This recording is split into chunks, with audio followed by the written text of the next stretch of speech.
Bed Bath & Beyond shares off nearly 20% this afternoon as the struggling retailer looks to restructure its business. Our next guest argues that the company could have been in a much better shape if it didn't spend tons of money buying back its own shares. We want to bring in Allan Sloan, a Yahoo Finance contributor, joining us now. Allan, it's great to have you here on Yahoo Finance. You recently wrote for the site just talking about the amount that Bed Bath & Beyond has spent on buying back its own shares. How much more severe do you think the company's problems are because of this? Well, all right, since 2004, which admittedly was a while ago, the company has spent almost $12 billion buying in its own stock. It's bought in 3/4 of its stock.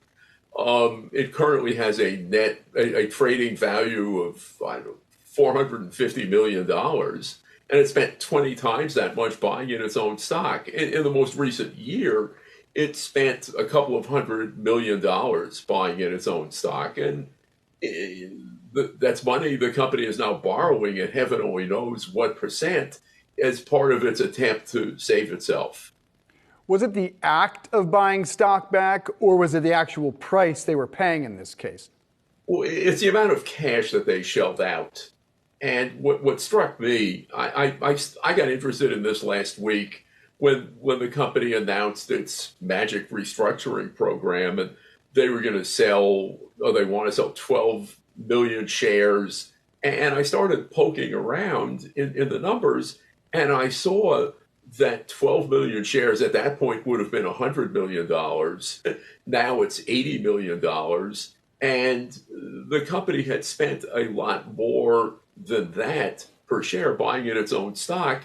And since I have 3 daughters who are all mature and all adults and all shopped, I know the idea of a company like Bed & Bath. It's supposed to buy stuff cheap and sell it dear, but somehow they got it backwards when it came to their stock because they paid a dear price, and now maybe if they sell it, they'll be selling it cheap.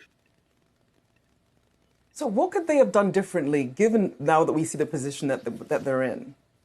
Well, what they could have done was, say, 2 years ago, when they started to have real trouble, during COVID, they could have stopped buying in their own stock, for starters. I mean, I'm not a great merchandise person. I have no idea what they should do with their stores. I don't know what they should do with Bye Bye Baby. I have no idea. But I know that the hundreds of millions of dollars that Bed & Bath spent to buy in its own stock is money it would dearly love to have now, and it's paying heaven only knows how much to borrow. It's really horribly unfortunate. And by the way, I happen to live not very far from where Bed & Bath's headquarters is. So to me, this is a local company. This isn't some meme stock. This isn't some joke. This is a local company that's getting clobbered. And it's very sad. And they would be a lot less clobbered if they didn't have to go out and borrow all this money.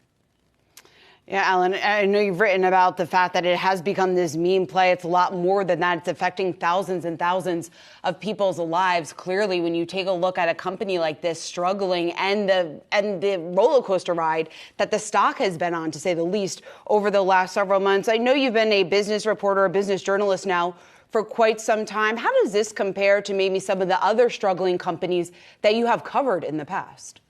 Well, I actually care about this one. It's not just a subject. To me, it's, a local institution that's getting clobbered. And I've written a lot about financial problems and financial excesses, but I have to say I have never seen a company buy in 3/4 of its own stock at a price something now like 5.5 or 6 times per share what its price is now. I mean, it's just a disaster. I just hope the company survives. Is Chapter 11 likely? I don't know. I don't know what they're going to do. I mean, so then, Allan, I want to ask you. I'm sorry. Go ahead. Sure. As you step back and look at other retailers, obviously a lot of them still struggling with a lot of these issues, whether it's supply chains, really figuring out what the consumer wants. What is it you think that Bed Bath & Beyond really didn't understand about perhaps the consumer market that it was in? I don't know. I'm just a consumer. But they just had endless problems. And one of the things they did, which I'm sure you've discussed on this program, is they brought in somebody whom they've now thrown out, who was going to rescue them. And they totally changed their merchandising plan.